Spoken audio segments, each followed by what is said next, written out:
Guys.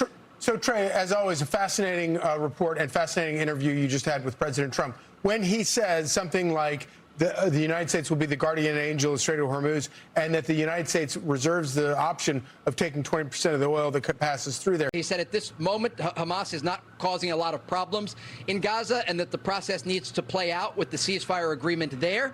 And that he says the focus should be on the agreement with Iran, because once Iran is taken care of, many of these other issues will fall into place.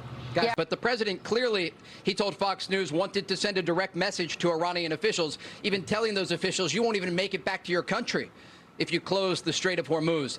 I think it's also important to note the fact that so much oil actually made it out yesterday, 19 million barrels, according to President Trump. That's a very significant number and an indication that there are still vessels leaving the Persian Gulf. And this is not talking specifically about Iranian ports. That's a very significant number and an indication that there are still vessels leaving the Persian Gulf.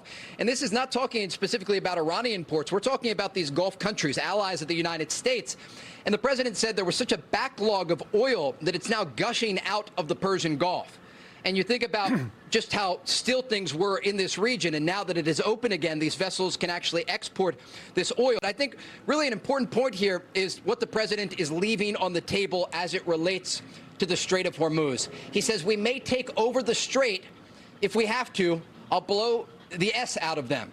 And he is talking about the fact that if the Iranians try to close the Strait of Hormuz, not only will the U.S. He pretty much has to tell the president of Iran, Pezeshkian, that he should watch his mouth, because he's threatening to derail this on the eve of it actually happening. If you want to make videos like this that will post to your social media account for you simply by pasting the link and choosing how many clips you want and add in your captions and watermark, check out endeavor.cloudfinder.com.